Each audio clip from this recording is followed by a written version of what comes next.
Hello everyone, welcome back to the summary series of That Time I Got Reincarnated as a Slime on AniMonolith. Skipping over the past of the hero Cronoa, the story now returns to the present. On the battlefield, Veldora suddenly let out a pained scream. I've been cut! Rimuru, I've been slashed! Contrary to Veldora's panicked reaction, Rimuru simply sighed in disappointment. Honestly, getting cut was to be expected. Cronoa was wielding a mythical-grade sword, and yet Veldora had recklessly tried to block it with his bare hands. The fact that he wasn't completely sliced apart was already fortunate. But when hearing Veldora's explanation, Rimuru came to understand why he reacted so dramatically. In their previous battle, Veldora had barely been injured by absolute severance, yet now he was taking significant damage. This confirmed Rimuru's theory. Veldora was weaker in human form. The power of absolute severance itself remained unchanged, but if Cronoa's attacks had struck Veldora's massive dragon body, the damage would have been significantly reduced. In human form, however, he had a much smaller frame and was using more magicules to regenerate. Watching Veldora attempt to pull off an anime-style bare-handed sword catch, Rimuru felt nothing but exasperation. He already knew that Veldora-style death stance was essentially a collection of techniques Veldora had copied from manga, but attempting to use them against Cronoa of all opponents was just ridiculous. Rimuru could only hope that his dragon friend would learn a valuable lesson after this battle. Meanwhile, Leon had completed his summoning. He now wielded the Flame Pillar, a sword he had cherished since his time as a hero. Rimuru assessed it as mythical grade, definitely a powerful weapon. In his left hand, Leon also held the Golden Circle Shield, a legendary grade round shield. It looked impressive, but Rimuru doubted it could fully block Cronoa's attacks. Still, better than nothing, he supposed. With everything in place, Leon and Rimuru were ready to counterattack. However, as was tradition in this series, just as the battle was about to begin, an unexpected interruption occurred. This time, it was Luminous. She was sent flying toward Rimuru by Granbell, but when Rimuru examined her closely, he realized she was completely unharmed and was clearly just acting. In the brief moment their eyes met, Luminous sent a telepathic message directly to Rimuru. Do not kill Cronoa. She is another personality of Chloe, and Hinata's soul may be resting inside her. Wait, what? Cronoa is Chloe? Rimuru was utterly stunned by this revelation. However, he had no time to process the shock because Leon was already charging toward Cronoa. He needed to act immediately. Just like most fans encountering this twist for the first time, Rimuru had no idea how Chloe could possibly be Cronoa, let alone what Hinata's soul had to do with all of this. At that moment, Raphael provided a report. Analysis complete.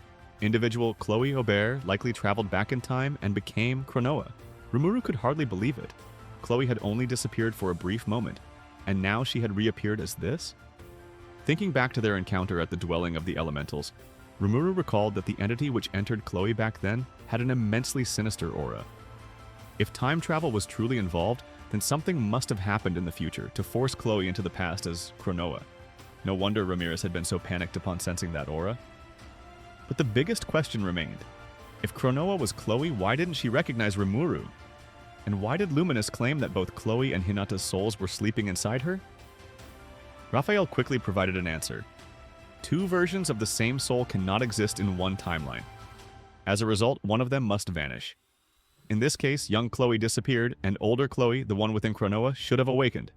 However, Luminous used the power of the Holy Ark to seal Chloe and Hinata's souls, allowing a third personality, Cronoa, to take control of the body instead. This made Rimuru wonder, could Luminous's Holy Ark really surpass Chloe's time travel abilities? Regardless, he had no choice but to accept the reality that Cronoa was indeed Chloe. However, defeating Cronoa was nearly impossible. Restraining her was an even greater challenge. If Rimuru wanted to awaken Chloe, he might have to risk his own life. But where there's life, there's hope. With that resolve, Rimuru decided to follow Luminous's advice. He immediately instructed Leon to focus solely on defense against Cronoa. This was a difficult request, and Rimuru thought that Leon would refuse. However, to his surprise, Leon agreed without hesitation. The fact that Rimuru had trusted him earlier had now led Leon to return the favor. This simple act of trust made Rimuru view Leon in a new light, a man of few words but a strong sense of honor. With Leon's cooperation secured, Rimuru turned his attention to Veldora. But before he could even say anything, Veldora enthusiastically declared, "You can count on me." Rimuru was speechless yet again. Clearly, Veldora was still delusional about using his manga-inspired combat style to defeat Cronoa. Rimuru calmly instructed him to cease fighting and wait for a signal before intervening. After some initial reluctance, Veldora eventually agreed, having sensed something strange about Cronoa as well. Immediately, according to the plan, Leon rushed towards Cronoa with a dignified and calm demeanor. After arranging everything, Rimuru began his work. He decided to infiltrate Cronoa's soul. At that moment, Diablo contacted Rimuru through a highly encrypted telepathic channel. He warned that Demon Lord Guy was likely still monitoring the Grand Cathedral. Diablo's intention was that Rimuru was right not to reveal his plan to infiltrate Cronoa's soul to anyone else. Diablo suspected that Guy was still monitoring everything from afar. If Guy realized that Rimuru's plan had a low success rate, he might intervene. The reason was because Cronoa was an entity that threatened the survival of humanity. As the one responsible for monitoring the world, Guy could appear and destroy her? It was quite commendable for Diablo's ability to read the situation. Rimuru didn't say anything about the plan because he thought it was too selfish. Moreover, he didn't want Cronoa to know about it. So once again, Diablo was seriously misunderstanding. However, Rimuru could see that this guy was truly talented. He had guessed the entire plan just by observing him. Understanding that Diablo wasn't simply contacting him to praise him, Rimuru continued to listen to ask for his opinion. Diablo then suggested a riskier but more effective method. Instead of using standard telepathy, Rimuru should make physical contact with Cronoa and use that to enter her soul directly. Raphael confirmed that this method had a higher success rate, but was also far more dangerous. If Rimuru entered Cronoa's soul, he might not return. Understanding the risks, Rimuru decided to take the best chance available. But first, he needed something to calm Cronoa down. Cherish then suggested using the strange mask, the very same mask that once sealed him. Hearing this, Rimuru suddenly recalled just how mysterious the mask truly was. He had received it from Shizu, then modified it before giving it to Chloe. And if the hero was actually Chloe, then that meant the mask had somehow looped back in time? However, there was no time to dwell on the paradox. Using Raphael's assistance, Rimuru instantly recreated a perfect copy of the mask. Everything was now in place. As Leon struggled against Cronoa, Rimuru knew he had to act immediately. With the mask in hand, Rimuru rushed forward. Just as Cronoa prepared to finish off Leon, Rimuru placed the mask onto her face, and in that moment, his consciousness faded into darkness. At the same time that the master was inside a girl's soul, Shion and Ranga were still struggling against Razul. They had just been hit by a devastating attack, sending them crashing through the walls of the Grand Cathedral and tumbling outside. Both were badly injured. Despite this, Shion's face remained calm, as if Razul was no threat at all. In reality, she was merely putting on a brave front. Deep down, she was well aware of the danger. Ranga, however, was in a much worse state. Unlike Shion, he did not possess ultra-speed regeneration, meaning every wound he suffered accumulated over time. Even so, his natural resilience allowed him to nullify most physical and magical attacks.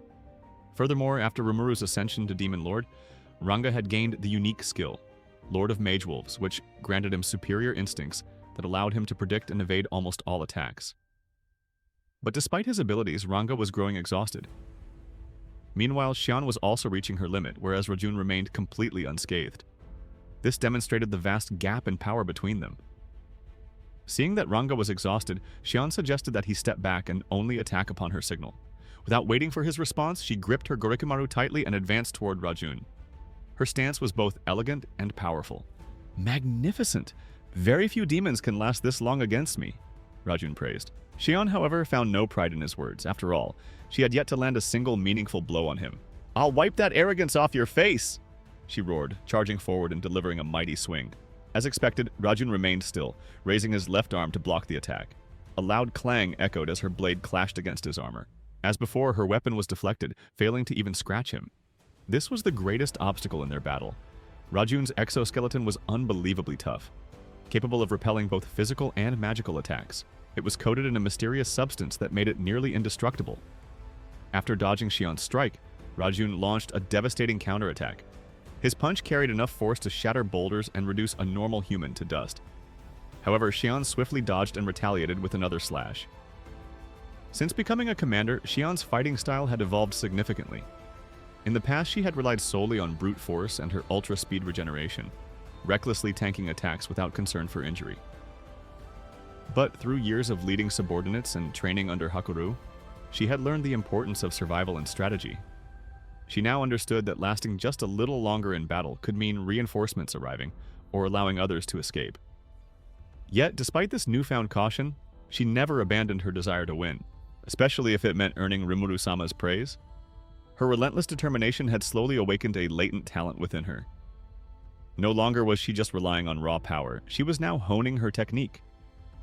Even Diablo had noticed it. In this battle against Razul, Shion's combat skills were rapidly improving. Unlike her earlier attacks, Shion's most recent strike had momentarily paralyzed Razul's arm. It was a sign that her efforts were starting to bear fruit. Shion had been exclusively targeting one specific spot on his exoskeleton, using her unique skill, Cook, which allowed her to break the unbreakable by enforcing an inevitable outcome. Despite countless failures, she refused to give up, launching a flurry of precise attacks at the same location. Razul continued to defend, still underestimating Shion's persistence. However, the gap in power was undeniable. Shion was growing exhausted, while Razul remained steady as a river, yet even he was not completely unshaken. Ever since Ranga had stepped back, Razul had been able to analyze all of Shion's techniques. Now he believed he had completely figured her out. As soon as she showed the slightest sign of fatigue, he unleashed a ferocious counterattack. "You are indeed strong, and you should be proud of that. But you cannot defeat me. Surrender now." Despite Razul's arrogant words, Shion only laughed and said that there was a reason why she only attacked one spot on the shell. A sudden surge of Yuki erupted from Shion. She raised her weapon and delivered a final full-powered strike. Once again, her blade met his exoskeleton, and once again, it failed to break through. Shion was knocked down, but she quickly got back on her feet. And at that moment, something deep inside her awakened. A memory surfaced. She recalled her reckless past back when she believed that strength was everything. Born as an ogre, a high-ranking race in the Jura forest, Shion had been trained rigorously by Hakuro and the other ogres. Yet she had always been hot-headed, believing in the simple rule: the weak perish, the strong survive. When Rimuru established the law, "Do not look down on other races," Shion had not opposed it, but she had never truly cared either. To her, the weak were destined to die. That was the natural law. However, everything changed when she died. At that moment, she realized just how wrong she had been. She had never feared death itself. What she truly feared was dying without ever proving her worth. But Rimuru brought her back. It was in that moment, listening to Rimuru's words, that she finally understood. Strength alone does not define a person. Their value lies in how they choose to live. That's when Shion stopped comparing herself to Diablo. She no longer felt insecure about her place in Rimuru's ranks. She knew now, Rimuru would never abandon her. Instead of envying others, she had focused on improving herself. And now, her growth had finally reached its peak. A voice echoed in her mind: "Intrinsic skill. Ogre Berserker has evolved into the unique skill, Divine Berserker." Unlike her old skill, Divine Berserker did not make her lose control. Instead, it maximized her strength, stamina, and mental clarity. It fused her physical and spiritual power, allowing her to transcend her limits. But it came at a heavy price. It rapidly drained her magicules, meaning she could only maintain it for a short time. Understanding this, Shion knew that her next attack would decide the battle. "Ranga now!" "Understood." Ranga, having saved up his energy, unleashed his strongest Black Lightning attack. At the same time, Shion brought down her final strike. "Chaotic Fate!" Her sword and Ranga's lightning struck in unison. A massive explosion rocked the battlefield. Shion's Gorikamaru shattered. But in return, Razul's exoskeleton finally cracked. The tiny fracture she had created earlier was torn wide open. Just like that, with the ability to optimize actions and determine the results from the cook, Shion caused the crack to tear open. And then, Ranga's black lightning poured into the wound, incinerating Razul from the inside. The battle was over. Razul collapsed. As his life faded, he turned toward Granbell and whispered, "Forgive me, Gran. I will see you in the promised place." Then, he closed his eyes for the last time. It seems that Granbell's plan is not only limited to Cronoa, but also something more terrible. Watch it in the next video, guys. Thank you for listening. Goodbye and see you again.